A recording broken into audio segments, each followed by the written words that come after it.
Red Bull have enjoyed an incredible run at the top of the Formula 1 grid, thanks to their incredible combination of Max Verstappen, genius designer Adrian Newey, and a ruthless management and pit wall as well to get the last tenths out of the team. But it's been a rocky journey, hasn't it, in the last few months, and their car and the team hasn't been as dominant as they would like. So why is the 2025 season more important than you think for Red Bull? Let's get into it.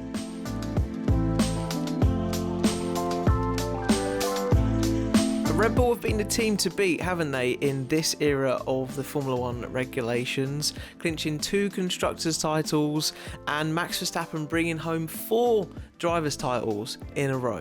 An incredible record-breaking season in 2023 where they won all but one race, thanks to a bit of a stinker in Singapore, but Sainz in his Ferrari at the time came along and swept it up. It was pure dominance, wasn't it? Not just from Max, but from the people back at the factory as well, putting in a Herculean effort, the pit crew as well, that were there every single race weekend and making sure that they could achieve that sub 2 second pit stop as much as possible. But they haven't had it all their own way in recent times, have they? Red Bull have been kind of losing a bit of their grasp on their dominance in the sport, thanks to a certain team by the name of McLaren turn up on the scene at the end of 2024 when they had great momentum and were really challenging them for that driver's title, but particularly then came out on top as Max did with his impressive driving. But the constructors went to McLaren, and that would have probably really hurt for Red Bull at the time, and very acutely aware of that going into 2025. And here we are then in the current season, and yes, no doubt that Max has produced 2 incredible drives to take victory with what many people thought was an underperforming car at Suzuka, which they've always gone well around. But McLaren very much been in on the act as well. A season opener winner in Melbourne from Lando Norris, and Oscar Piastri out of nowhere has found this incredible form, and Oscar has really upped his game, and it's even being noticed by none other than Max Verstappen himself, as he had some glowing words to say about Oscar in Saudi Arabia. Yeah, well, I think I've said it before, people sometimes of course forget a little bit, like last year it was his second year, now of course he's in his 3rd year, and he's very solid, he's very calm in his approach, and I like that, and I think it shows also on track. He delivers when he has to deliver, barely makes any mistakes, and that's what you need to do when you want to fight for a championship. So naturally, there's been the typical rumours and paddock talk around Red Bull, isn't there? They've kind of dropped the ball slightly, and then everyone is talking in the press, or maybe fans alike, are noticing these kind of blips in performance, what is going on with Red Bull. People don't think it's very like Red Bull, it's very uncharacteristic, or maybe it's just a case of people hating on them for the success that they have had, and they're sort of turning this rumour mill and the politics that goes on and is rife across the Formula 1 grid. But I do think there's some genuine concerns also to think about. And if you're thinking of reasons why, firstly, you could point to a team that is trying to re-find their feet, couldn't you? And the foundations after a huge shift in the backroom of the team. And yes, the great designer to ever grace Formula 1, Adrian Newey, has moved on to Aston Martin at the glorious facility they have at Silverstone, working on that 2026 car, as the team have openly admitted that Adrian's focus is fully on next year's formula and design, and his sketches are purely going to be based on that. We also had Jonathan Wheatley, haven't we? We've seen him jump ship to the Sauber team to become a team principal, a great career move for him. And Adrian Newey, Jonathan Wheatley were 2 really key figures alongside Christian Horner on that pit wall. Sometimes with kind of a kind of dominant and not to be messed with force, and quite the combination clearly that Red Bull had in that huge spell of success and dominance. Yes, there's movement up and down the grid in other teams, but it feels even kind of more poignant and seismic to the level that Red Bull have had in the last 18 months or so. Big second reason, maybe the most obvious one, is the very publicly played out driver swap that was going on at the start of this 2025 season, which literally feels like an eternity ago now, like it never happened, but it really did.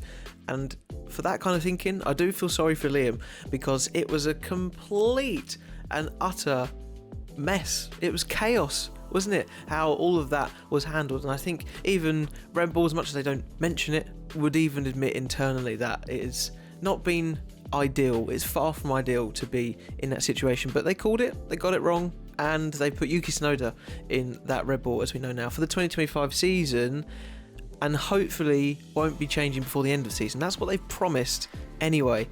Whether that remains to be seen, it all depends, of course, on Yuki's performance, but they've clearly seen something in his telemetry, his data from the pit wall that gives them some optimism, some hope that he can get his head round that Red Bull car a little bit easier, maybe. And then more recently, when Dr. Helmut Marko, of all people, says something, you tend to sort of stand up and listen, don't you? He's either trying to ruffle some feathers and causing some controversy, or he's just speaking facts and telling the truth. And he was sharing his concerns off the back of the Bahrain Grand Prix going into Saudi Arabia that Max Verstappen could be on his way to a rival team like Mercedes, or more recently, the suggestion that we've been seeing in the press as well about taking a sabbatical and taking some time out from Red Bull and then maybe coming back to the team a little bit later. But that, as fast as the F1 season and the sport moves, seems really unrealistic, doesn't it, that he could take that long out. And this suggestion of taking a sabbatical or whatever, moving to another team, a rival team, it's kind of far from ideal, isn't it? When it seems all the more that this kind of generational talent in Max is a huge reason why Red Bull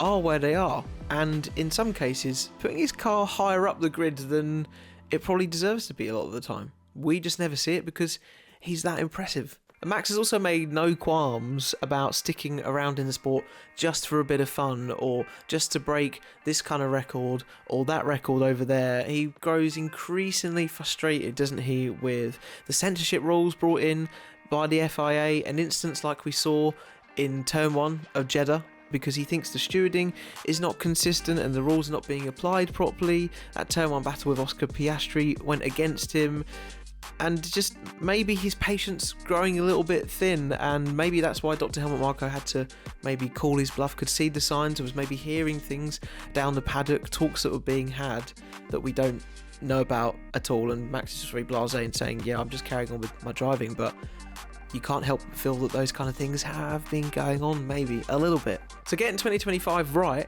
as much as they can from here on in is going to be crucial in settling all of those worries and nerves to one side. Because as we know, in 2026, we launch into a new era of regulations which completely sees a new configuration, which has a lot of focus on the power unit and the engine. And a worry not just for Red Bull but other teams is Mercedes' apparent advantage in that engine and power unit race. It's like history repeating itself, isn't it, back in 2014?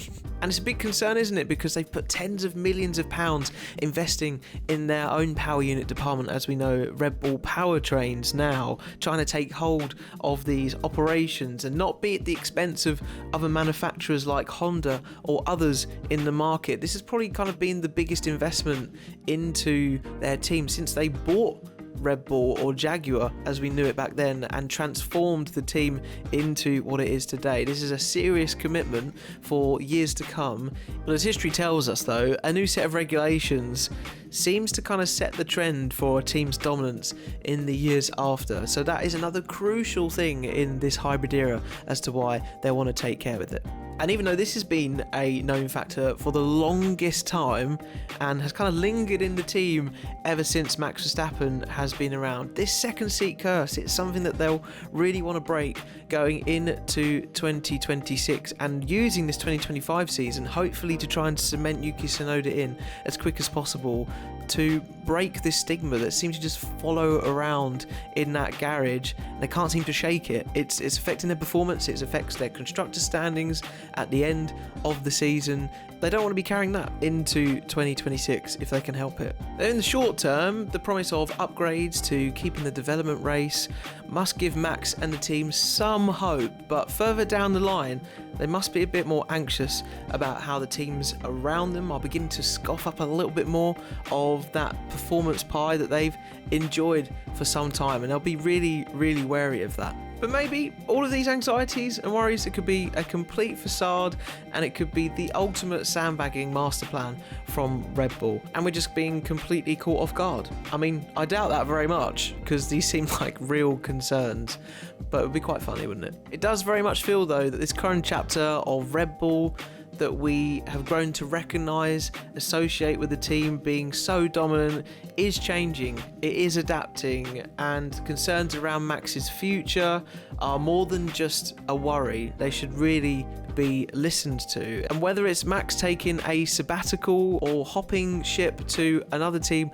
down the grid, it's going to be a seismic blow for Red Bull in the years after that. Because how do you replace a generational talent like Max? Well, you don't. There is a reason, however, though, that Red Bull have a junior driving program, albeit a pretty ruthless one. And that's the case if they can bring through the next talent of tomorrow, just like they did with Max, then they probably won't be too worried. Talking of talents of tomorrow, Arvid Lindblad has been tipped as the next star of the Red Bull family, which could provide a similar silver lining as Kimi Antonelli has done for the Mercedes team in 2025. Alongside George Russell, he's been hotly tipped as someone who could really take on that challenge if needs be in the next 2-3 years, alongside Max Verstappen if it doesn't work out with Yuki, or very much fit into that Max seat and be a similar kind of character that is magnetising and so dominant for the team. Let me know in the comments if you agree with some of these concerns, if I've missed any. If you enjoyed this video, like and subscribe. It would mean the whole world to me. We can continue to keep doing